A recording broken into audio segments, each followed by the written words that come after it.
Have you ever wondered how a company as gigantic as Walmart, the biggest retailer on the entire planet, actually stays on top? Well, it's not just about being big, it's about building an economic fortress that's practically impenetrable. And today, we're going to look at exactly how they built it, both brick by brick and click by click. I mean, this really is the billion-dollar question, isn't it? In a world where retail giants rise and fall all the time, how does an empire this huge protect itself from all the competition that's constantly trying to knock it down? The answer, it turns out, is a really powerful idea. It all comes down to something called an economic moat. I know, it sounds kind of medieval, but it's the perfect metaphor. Think of a massive, fortified castle with a huge body of water around it, all designed to keep would-be invaders out. That's what we're talking about. So, what is an economic moat, really? Well, just like a real moat protects a castle, an economic moat is a deep, sustainable, competitive advantage that protects a company's profits from its rivals. It's the secret sauce that lets them stay on top for years and even decades. All right, so every great fortress needs a solid foundation, right? For Walmart, that foundation is an unbelievable cost advantage, built on a scale that is honestly hard to even wrap your head around. So let's just try to grasp the numbers here. Walmart hauls in over 680 times billion dollars a year in sales. I mean, that's more than the entire economy of a lot of countries. It's just a staggering amount of money. And where does all that cash flow through? A network of 4,600 stores just in the US. They are so woven into the fabric of the country that something like 90% of all Americans live within just 10 miles of a Walmart. That is some serious market penetration. And because they're everywhere, they attract a mind-boggling 270 million customers. Now, you might think that's a yearly number. Nope, that's every single week. The amount of foot traffic is just off the charts. And that right there is the bedrock of their moat. See, when you're buying products for 270 million people every week, you don't just ask your suppliers for a good price. You pretty much tell them what the price is going to be. That's the kind of power that almost no other company on earth has. And here's the thing. They're not sitting still. They're always making that advantage even sharper. Just listen to this quote from their CFO. He's basically saying that by automating their warehouses, they can move twice the amount of stuff with half the number of people. That is a massive boost to their efficiency. And you can see the result right here. This is operating profit per square foot. Basically, how much money the stores make from their physical space. Walmart clocks in at $26. That's a lot better than its rivals, Target and Kroger. It just goes to show that cost advantage pays off in a big way. Okay, so the foundation is made of solid rock, but a modern-day fortress needs more than that. So let's look up at the high-tech towers, the next layer of Walmart's defense. We're talking about their intangible assets. Because let's be real, in today's world, fixed stone walls just aren't going to cut it.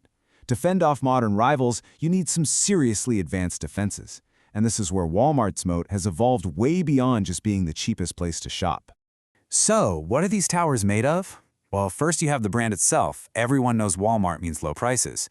Then you've got their in-house brands, like Great Value, which are way more profitable for them. Then you layer on their digital world, Walmart Plus and its huge online marketplace. And maybe the most valuable piece of all? The mountain of shopper data they collect, which is fueling brand new, high-profit businesses. And if you want to know why that data is such a huge deal, just look at this chart. Traditional retail runs on razor-thin profit margins. We're talking around 4%. But these new digital businesses, like their advertising platform, whoa, they're pulling in incredible 70 to 80% margins. These are the new engines powering the whole empire. And of course, that digital world is built on that classic Walmart scale. It's estimated they have over 32 million people paying for a Walmart Plus membership. And get this, the company says those members spend almost twice as much as non-members. That's how you create loyalty and dig that economic moat even deeper. But here's the thing about fortresses. No matter how strong they are, they're never totally safe. There are always enemies at the gates, powerful competitors looking for even the tiniest crack in the walls to exploit. And right now, Walmart is facing a modern siege. You've got the big one, of course, Amazon. But now there are these super fast, online-only giants like Shein and Temu, and they're all launching their own attacks, trying to chip away at Walmart's kingdom. This really gives you a sense of the scale of this battle. The analyst sees Walmart, Amazon, and Costco all as having these powerful, wide moats. But just look at the size of these players. Amazon's market cap is nearly $2.5 trillion. These are true titans of global commerce. So where exactly is this fight the most intense? This chart tells the story. Sure, low-profit groceries make up 60% of Walmart's sales, but the real prize, the treasure inside the castle, is that 25% slice for general merchandise. That's the profitable stuff, and it's exactly where these new online rivals are focusing all their firepower. So, with all these powerful enemies laying siege to the castle, how strong is Walmart's fortress really? All right, let's get to the final verdict from the analyst who dug into all this. And the verdict is in. The fortress is stronger than ever. The analyst gives Walmart a wide moat rating.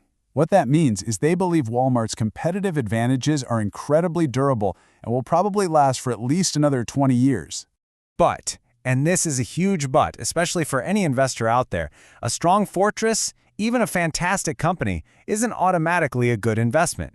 It all comes down to one simple thing: the price you pay to get in. And this, right here, is the key takeaway from the entire analysis. At the time of this report, the market price for a share of Walmart was over $110. But after doing all the math, the analyst figured its actual intrinsic worth, its fair value, was only $62. The conclusion was pretty clear. The stock was significantly overvalued. Which leaves us with this one big final question.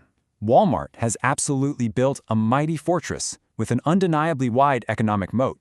But for an investor looking to get inside those walls, is the price of admission simply too high?